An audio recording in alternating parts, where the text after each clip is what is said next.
চিকিৎসকদের নিরাপত্তা সুনিশ্চিত করা হবে বললেন স্বাস্থ্য সচিব। আরজিকরের ঘটনার যথাযথ তদন্ত হচ্ছে।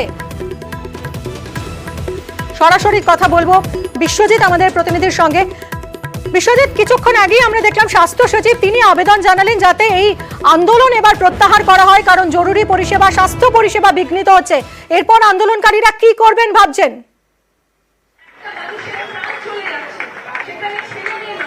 একদমই, আমরা সেই প্রশ্ন নিয়েই যাব। যারা এখানে আন্দোলন করছেন তাদের কাছে যাব। এই মুহূর্তে তারা রয়েছেন আন্দোলনে, আমরা একটু কথা বলে নেব।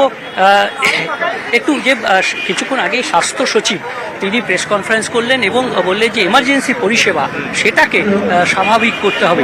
আপনাদের ইমার্জেন্সি সেবা অলরেডি চলছে, মানে আমাদের এমও যে আছে, মেডিকেল অফিসারগুলো, আমাদের স্যারগুলো, ওরা আগে থেকেই মানে কোনোদিন বন্ধই হয়নি আমাদের ইমার্জেন্সি সার্ভিস। আপনি দেখতে পারবেন এখানে অ্যাম্বুলেন্স আসছে যাচ্ছে, কোনো সময় কোনো পেশেন্টকে না বলা হচ্ছে না। ইমার্জেন্সি চিকিৎসা কোনো দিনই আমরা বন্ধ করিনি, ওটা চলছে স্বাভাবিকভাবে। কিন্তু আমরা যে পিজিটিরা সেটা আন্দোলনে এগিয়ে আছি আর কি।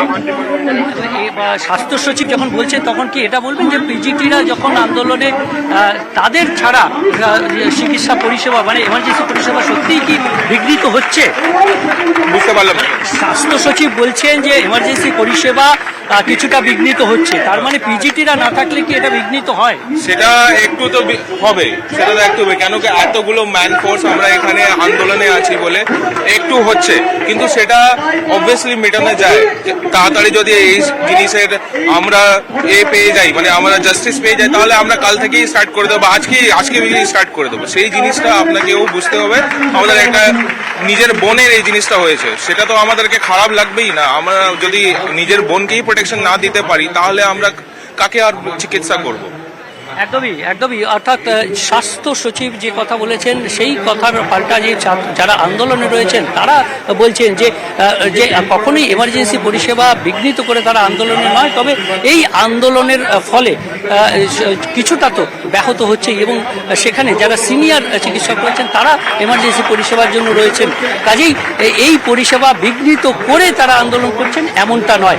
আমরা যারা রয়েছেন আরও একটু ম্যাডাম একটু কথা বলি যে আজকে স্বাস্থ্য সচিব কিছুক্ষণ আগে প্রেস কনফারেন্স করে বলছেন যে এমার্জেন্সি পরিষেবাটা যাতে বিঘ্নিত না হয়। হ্যাঁ, এমার্জেন্সি পরিষেবা একদমই বিঘ্নিত হয়নি। প্রথম দিন থেকে এমার্জেন্সি পরিষেবা দেওয়া হচ্ছে, এটাতে আমরা দায়বদ্ধ জিনিসটা, এটা বুঝতে হবে। এটা আমাদের কাজের জায়গা, আমরা এটার জন্যই আসি।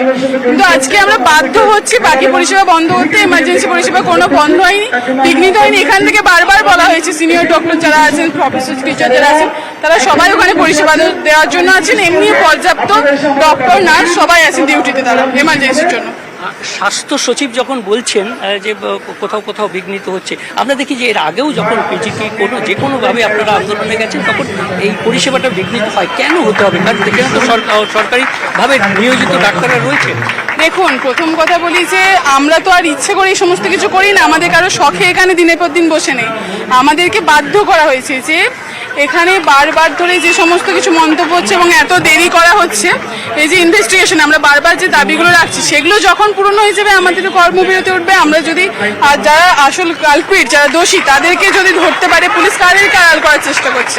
সেই সমস্ত কিছু যদি যখন মিটে যাবে তখন আবার সবকিছু স্বাভাবিক হবে। আর কর্মবিরতি করতে বাধ্য করা হয় আমাদের, আমরা ইচ্ছাকৃতভাবে এই সমস্ত কিছু করছি না। অর্থাৎ এই যে আজকে স্বাস্থ্য সচিব যখন এই প্রেস কনফারেন্স করে সঙ্গে থাকো, কিছুক্ষণ আগেই স্বাস্থ্য সচিব তিনি আর্জি জানিয়েছেন এই আন্দোলন তুলে নেওয়ার, কর্মবিরতি প্রত্যাহারে। সান্নিক আমাদের আরো এক প্রতিনিধি রয়েছেন এই মুহূর্তে আরজিকর থেকে সরাসরি। সান্নিক, স্বাস্থ্য সচিবের এই আবেদনে কি সাড়া দেবেন? আন্দোলনকারীরা কি বলছেন তারা? দেখো, এখনো পর্যন্ত কিন্তু সেই রকম কোনো ইঙ্গিত তারা দিচ্ছেন না। কেননা স্বাস্থ্য সচিবের তরফে স্বাস্থ্য ভবনে যে সাংবাদিক সম্মেলন করা হয়েছে সেখানে তিনি বলেছেন তিনি নিজে চিকিৎসকদের সঙ্গে দেখা করেছেন, মুখ্যমন্ত্রী পরিবারের সঙ্গে কথা বলেছেন, কিন্তু এই যে জরুরি পরিষেবা সেইটা যেভাবে ব্যাহত হচ্ছে সেই কারণে তিনি আবেদন জানাচ্ছেন এই যারা রেসিডেন্ট ডক্টররা রয়েছেন তাদের কাছে যেন তারা স্বাস্থ্য পরিষেবাটা ঠিকভাবে দেন। কিন্তু যারা রেসিডেন্ট ডক্টররা এখানে রয়েছেন তারা বলছেন এক্ষেত্রে কিন্তু তাদের যে দাবি সেই দাবি তারা একেবারে স্পষ্ট করে দিয়েছিলেন আগে থেকেই, সেই দাবিগুলো কিন্তু পর্যাপ্তভাবে এখনো পর্যন্ত মানা হচ্ছে না। কি কি দাবি তার মধ্যে অবশ্যই অন্যতম তারা যেটার কথা বলছেন তা হলো যে এখানকার যিনি প্রিন্সিপাল ছিলেন অর্থাৎ ডক্টর সন্দীপ ঘোষকে বহাল করা যাবে না এক্ষুনি কোনো অ্যাডমিনিস্ট্রেটিভ পদে, কিন্তু এখান থেকে তাকে বদলি করে ক্যালকাটা ন্যাশনাল মেডিকেল কলেজে নিয়ে যাওয়া হলো, এই প্রশ্নটাও তারা তুলছেন।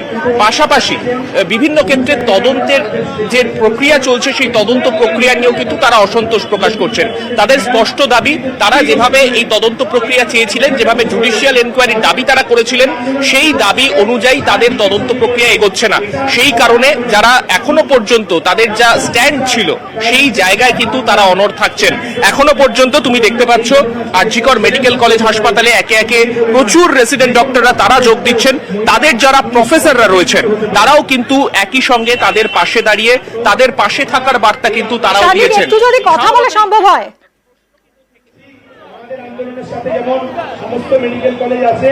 একেবারে আমি চেষ্টা করব যারা চিকিৎসকরা রয়েছেন তাদের সঙ্গে কথা বলার, তবে যারা এখানে রয়েছেন তারা তাদের যে বক্তব্য সেই বক্তব্য তারা রাখছেন। একদিকে চিকিৎসকরা রয়েছেন, একটু চেষ্টা করব কথা বলার। আপনাদের যে স্ট্যান্ড এখনো পর্যন্ত রয়েছে, স্বাস্থ্য সচিবের তরফে বলা হচ্ছে, আপনাদের কাছে আবেদন জানানো হচ্ছে আপনারা আপনাদের পরিষেবাটা স্বাভাবিক করুন, তদন্ত এবং নিরাপত্তা দুটোর ব্যাপারই তারা সুনিশ্চিত করার চেষ্টা করছেন। আপনাদের কি? দেখুন, এখনো অবধি বিচার বিভাগীয় তদন্ত একটা আমাদের দাবি, দোষীদের উপযুক্ত শাস্তি দিতে হবে। একজন দোষীকে ধরা হয়েছে, বাকিদেরকে ধরতে হবে। এবং ইনসাইডার কেউ থাকতে পারে, মানে যে জানতে পারে যে ওই রাতে কেউ একজন উনি একা আছেন, এরকম কেউ আছে কিনা সেটা উপযুক্ত তদন্ত করে দেখতে হবে।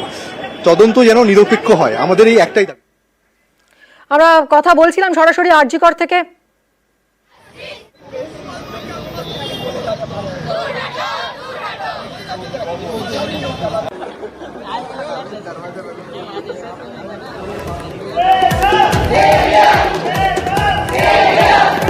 এদিকে আন্দোলনে কড়া দিল্লি এইমস, চিকিৎসকদের আন্দোলন প্রত্যাহার বার্তা কিছুক্ষণ আগে দিয়েছেন স্বাস্থ্য সচিব।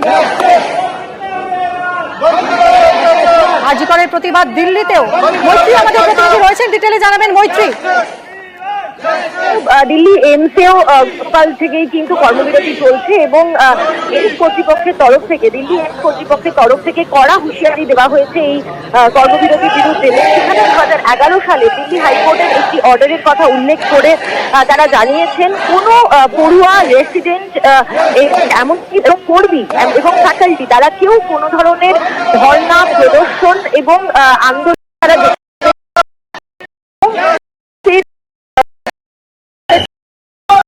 যদি এই ঘটনার অন্যথা ঘটে তাহলে সেক্ষেত্রে দাঁড়িয়ে সেটা করা হবে, তার পরিপ্রেক্ষিতে করা ব্যবস্থা নেওয়া হবে। অন্যদিকে আমরা দেখতে পাচ্ছি যে আজকেও কিন্তু এই দিল্লিতে রেসিডেন্ট ডক্টরসদের তাদের যে কর্মবিরতির যে কর্মবিরতি ছিল সেটা তারা চালাচ্ছেন আজকেও, এবং সেই পরিপ্রেক্ষিতেই কিন্তু কড়া অবস্থান আজকে দিল্লি এইমসের তরফ থেকে জানানো হয়েছে। দিল্লি এইমসের এই নোটিফিকেশন ইস্যু করেছেন রেজিস্ট্রার নিজে, এবং সেখানে খুব স্পষ্ট করে বলে দেওয়া হয়েছে যে এই ধরনের কোনো ধর্ণা, কর্মবিরতি এবং প্রোটেস্ট এইমস চত্বরে এবং এইমসের বাইরে বরদাস্ত করা হবে না, এবং সেক্ষেত্রে দাঁড়িয়ে কড়া ব্যবস্থা নেওয়া হবে এমনও হুঁশিয়ারি দেওয়া হয়েছে এইমস কর্তৃপক্ষের তরফ থেকে। ধন্যবাদ মৈত্রী। Everyone else is in silence.